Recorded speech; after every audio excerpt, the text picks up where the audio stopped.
Hello and welcome to another episode of God-Sized Stories. We're very blessed. I have Christopher back again. Christopher, remind the audience a little bit about who you All are. right. Well, Craig, thank you for having me back. I enjoyed our last conversation. For those who may have missed it, I am the guy who's big on living at the intersection of business, tech, and the human experience. And usually people remember me because I'm also the one that has 7 kids under the age of 12. So that's usually a theme. People go, oh, yeah, you're that guy in the big family dude that's big into tech.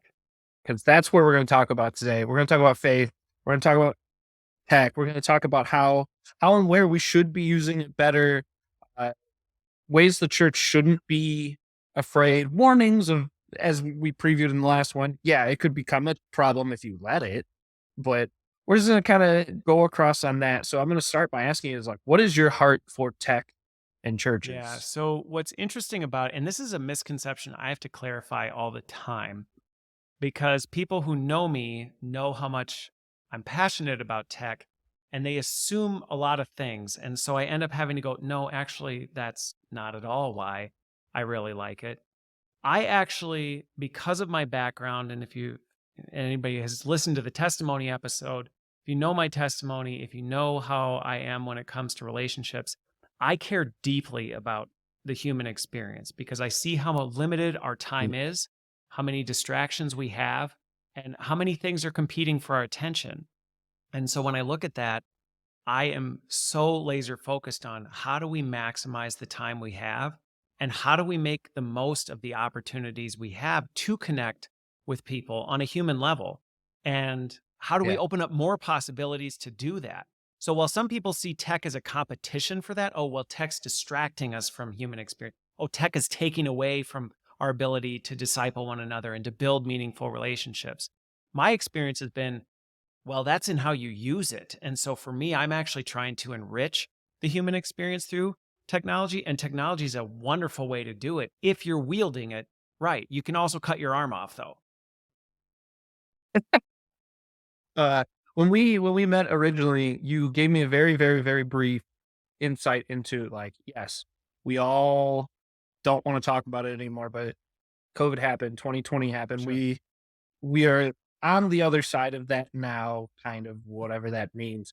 But life dramatically Big time. changed, especially for that first year or two, to the point where a lot of churches weren't open anymore. A lot of people struggled with communicating with one another, especially a lot of tech churches that are super outdated in technology didn't know how to serve their people. And you said you might have had a couple interesting experiences trying to learn about churches. So I can share that because what happened, to give some professional background into this so people have the context. So at the time I was running GE's innovation group. And for me, I had been looking at how do we optimize human experience on a global scale because people are all over the world and we don't have the opportunity to be around each other. And so for me, really saying, how do we meet people where they are and then enrich that human experience using technology? We should be doing that all the time. And so for me, when the pandemic hit at GE, I had already built a whole ecosystem to support this. So really it affected us almost completely inconsequentially. Kind of just like, oh, okay, well, I guess we'll just cancel that one trip and we're done.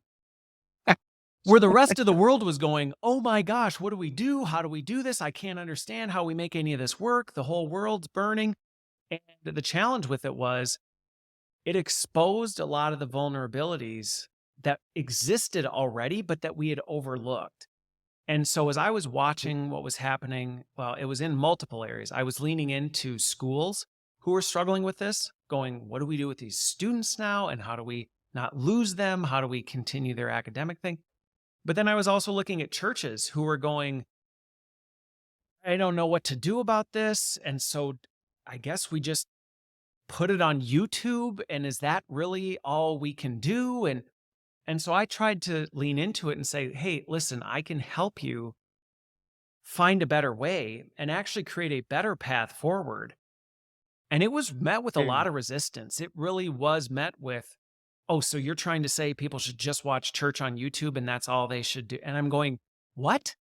That is not what I am saying at all. I'm trying to actually better integrate discipleship and Well, community so that people are involved in all aspects of their life instead of just the one day a week where you happen to get together and have some water cooler talk. Like, I'm trying to actually enrich that so that in this absence of being able to do that, you don't just lose everybody.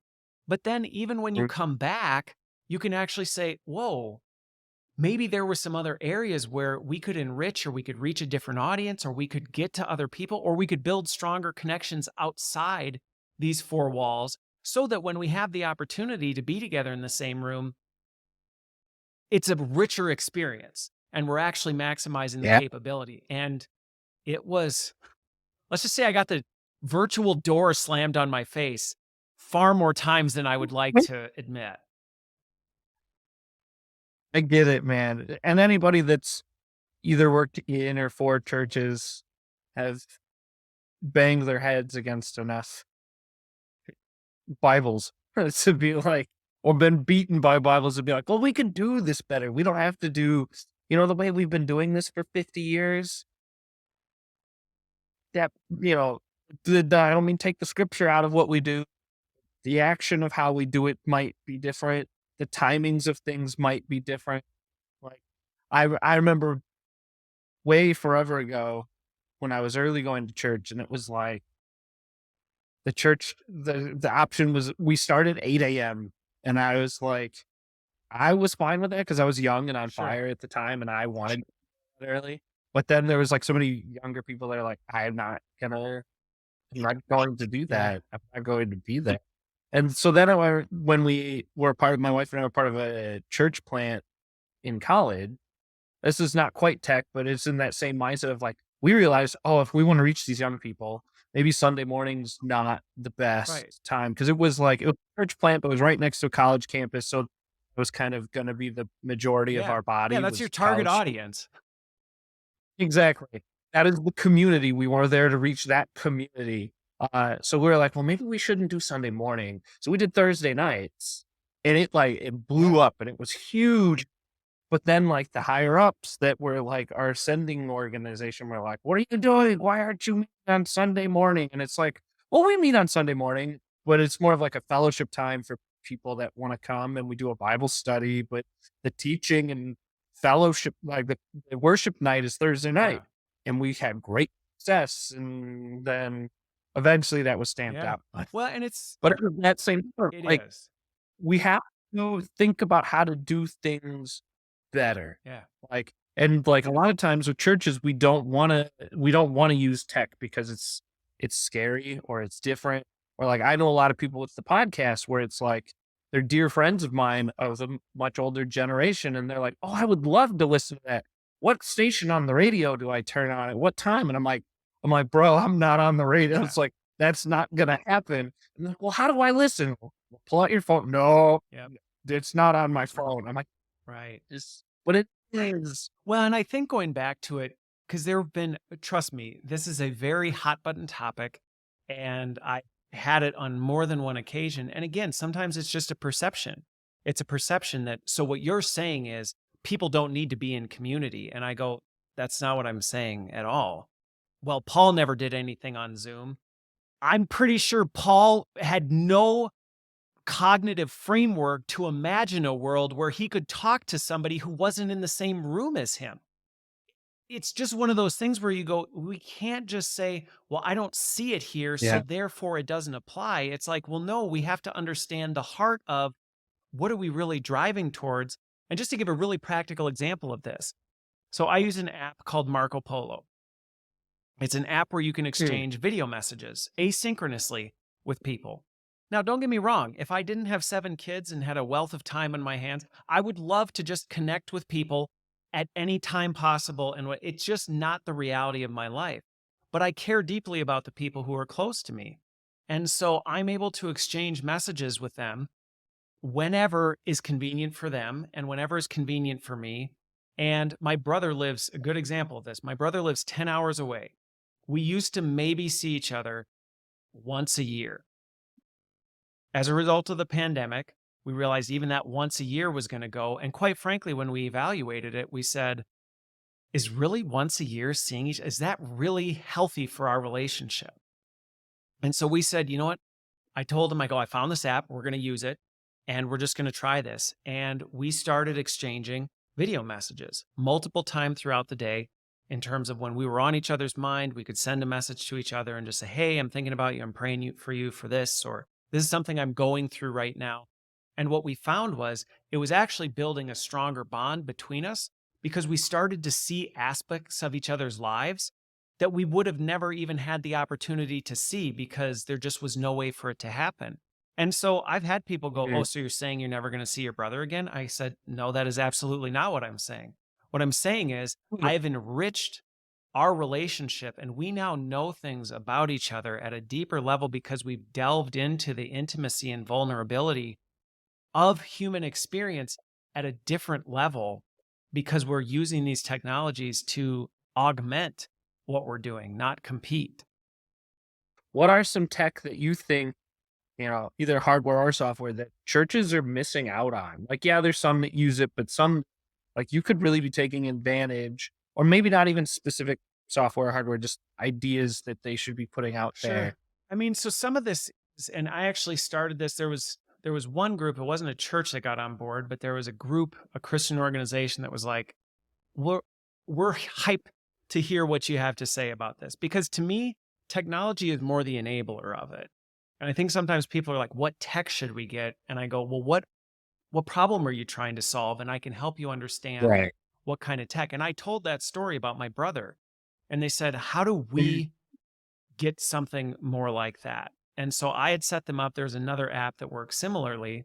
And I said, listen, you all meet this day a week together for breakfast. And I think that's great. I don't think you should get rid of that. It works for all of you. Unfortunately, sometimes somebody can't make it. And so people miss things and it just doesn't always work. So, what I think you should do is we should get you to use this app. You should all be on it. And one, after you have that meeting, you should send a message just encouraging one another and hitting on some of the biggest recaps so that if somebody missed it, they at least feel like they know, oh, okay, that's what happened. Here's what's going on. And it doesn't have to be a full repeat of the breakfast, but just some highlights and encouragement and reminders to each other that you can do. Mm.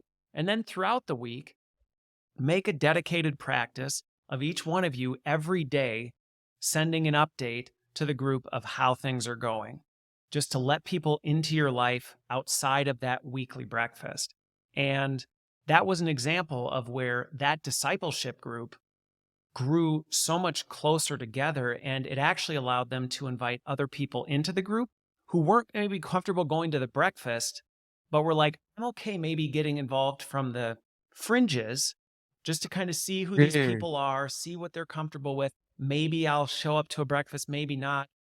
But they got to know them. And I actually heard a story from one of them that this person who had been in their virtual messaging group for 6 months finally showed up to breakfast and just gave everyone a hug because they knew who they were, but they just had not gotten to a point of comfort where they felt like, "Ah, I just really don't know how to lean into this." And to me, that was a beautiful example of great, keep your breakfast. I'm not telling you to kill your breakfast. Are you saying we should just all do it on Zoom? Like, no, that's not what I'm saying. What I'm saying is there's opportunity to enrich that discipleship in ways you couldn't otherwise. One more, like, good kind of deep question, and Yeah. I'll end with like well, it could be deep, but it's also kind of silly. Thinking about why churches, and not just churches, people are afraid of technology. This is the joke. Is a friend of mine, there's this old clip where it's like technology, and the church is like, oh, why is that? Why do you think they're scared? And if they are, and if they're listening to this, what ease can you give them? Because I know in the last episode we referenced a little bit, Yeah. like he's like, yeah, it could be the next bail if we treat it that way. Yeah. Like that's what these people are afraid of. Why? So there's two things that immediately come to mind, and we could probably, if anybody listens to my podcast or my YouTube, I almost never do anything in 20 minutes. It's always like an hour or 2 hours because by the time I get going, it's just a lot. But on this, one of the biggest things that I think frightens people with it is it's scary and it's changing. And I even think about our example of how I helped you learn about some new technology for podcasting. And it requires a level of vulnerability of, I don't really know how to do this. And finding that person who can come alongside you and go, hey, you know what? That's okay. That's totally okay. To give a good example of this, I had someone I invited to join Marco Polo with me because they were going through a really rough spot. And I said, I would love to be there for you and support you. I only have so much time, but I want to be there for you. Get on the app. And they're like, there's no way I'm doing it. I'm not comfortable making a video myself. You're never going to get me to do it. I'm not going to. And I said, that's fine. But I want to be able to share with you. And I want you to see me and I want to hear the emotion and I want you to see doing that. And they said, fine, but don't ask me to send. And I'm like, it's fine. I'm not asking you to. And so every day I got up and I prayed with them and I shared just a brief message of how I was thinking about them and how I was praying for them. And just to let them know I was encouraging them on their journey and that they had someone there for them. And I did that for 3 weeks, no response. And I'm like, I don't know if this is working or not. And then I got a polo back from them, super uncomfortable. They weren't really sure what they were doing, but all they could say was, these messages have like changed the last 3 weeks for me so much, knowing that you cared and you took the time to reach out and that I could see you coming through in that. And it was authentic. And so, but then they did the one. And then I called them. I like responded back. I'm like, hey, you did it. Like, that was really great. And they saw I engaged with them. And then they responded to mine. And like now we sit and do it all the time because I was there and I brought them along for the ride. So I understand the fear factor and feeling like, I just don't know. I don't know how. I don't know how comfortable I feel. And so if you are someone who is more tech savvy, I always encourage people like, be that lifeguard who can carry someone and don't get frustrated. Don't just try and throw it on someone. Be there to model what it looks like. And if you are someone who is nervous, that's okay too. It's okay. And a lot of times just recognizing I'm scared and I'm nervous, that can be a good thing because it can help people draw you in. I think the other thing though, that can be a little bit scary about technology is knowing how to avoid potential negative consequences of it requires a deep understanding of self. And it requires you to stop and look in the mirror and objectively actually see, where am I vulnerable? And where am I really weak? And where would it be really dangerous for me to play with this? Because I'd be playing with fire and I'm soaked in kerosene. And a lot of times we don't like to do that hard work. We don't like to look in the mirror and actually deeply reflect on, ooh, you know what? Like, this technology is going to open me up to things that I don't necessarily want to. Or maybe, you know what? I mean, this is a positive one. Maybe my relationships actually are no deeper than the puddles that I'm looking out my window at right now. And I have to acknowledge that, because if I don't acknowledge that, I'm going to continue assuming that bumping into people at church is good enough. Oh, no, we're close. We're friends. We see each other. Really though? Do you actually talk to them about what's going on in your life? Do you actually talk to them about, do they really know what your struggles are? Or do they just know enough that it's numbing you to feel like, yeah, I've got that? And doing that hard work, technology exposes the best of you and the worst of you. And I think that's one of the most terrifying parts of it is you will see the worst of you come to light real quick. But you also can see the best of you come to life in ways you never thought possible. But it requires you to take that hard look in the mirror and assess. And sometimes we don't want to do that. We don't want to do it. I get it though. Like, even for me, like, there's things that I have on my phone for reasons like that. Like, for me, like, the app store is locked for multiple reasons, one of which is productivity. It's like, man, I could just get lost in just like, oh, this is a new app that looks cool. And it's like, no, stop. Like, it just, this thing will suck me in if I let it. And it's like, I have to draw boundaries. I have to be wise. Otherwise, as you said, the worst will come out. And there goes a whole day of productivity gone because I let it happen. And I think that's just Uh, it. Like sometimes we're so afraid of what might happen. To give a good example of this, I have someone yeah. coming on my podcast, and this was a really interesting one. Okay. And we were talking about it's kind of a social justice conversation, which I get can be Mm, polarizing for some folks. But we were talking sure. about this, and a lot of what you hear about social media is it's distancing people from people. It's creating, these voids. People are moving into their tribes, and is that absolutely a risk? Yeah, in fact, it's an inevitability if, like we just talked about, you don't do the hard work to go, am I only surrounding myself with people who think and act like me? Am I actually putting Christ first? Am I actually objectively looking at what the Bible really says about it? Right. So that's true. But an interesting statistic that came out of the data was on social media, people are also more likely to address difficult or negative behaviors publicly than they ever would in person because they feel comfortable seeing something that they go, that's wrong and that's not okay. But if they saw it in person, they'd be like, oh, I don't want to say anything there. And what the statistics showed were people actually were more likely to change their views and actually go away from these negative behaviors because they were exposed to people who were sharing, hey, I get you may think that's okay, but it's actually not okay. And here's how that's negatively affecting people. And here's how that's now, obviously, if you're a total blowhard and a jerk, you're not going to have that effect. But if you're approaching with truth and love and saying, hey, what you just shared there, or that post you just put out there, I get you might have just been trying to be funny, but you might need to be careful because there are people that are really affected by this, and you might need that kind of interaction. People would just repel from. And so you really have to hold this in this delicate balance of, yeah, it'll burn you, but it also can cure you. And you largely are in control of what that outcome is.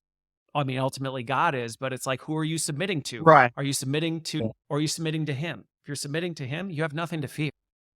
Well, the last question, this could be a whole thing. So I'm gonna be I'll be brief. because I had a friend ask me about this the other day, and I actually had never. I remember hearing about it a while ago, and then kind of forgetting about it until he asked me about it. The whole like you brought up online church a little bit in the sense of Sure. YouTube, but now there's like the whole thing where it is like you are an avatar in a computer setting going to church. And I think there's like this like the with the meta Yep. stuff. How do you I'm curious about how you as a tech person feels because like the person that was bringing it to me, definitely an older person that was definitely like, Yeah. this is evil. And I'm like, well, maybe it's not evil, but like it's worth looking at and hearing about. I'm interested from your perspective, Yeah. what you think on it. So sometimes people get frustrated with me because I never have an easy answer to anything because I spend a lot of time reflecting and meditating on the complexity and nuance to things. And I actually intentionally surround myself with people who think wildly differently than me so that I can challenge myself and go, Mm. okay, you think like, help me understand, like, why do you think that type of a thing? Yeah. Um, because I will say it's definitely not for everyone. Going back to the earlier point, would I ever advocate somebody who's totally at home in a church and has a rich community and loves the people they're surrounded with? Hey, you know what you should do? Quit showing up and buy a Meta 3 headset and just sit on your couch and go. That would just be like I would never advocate for that.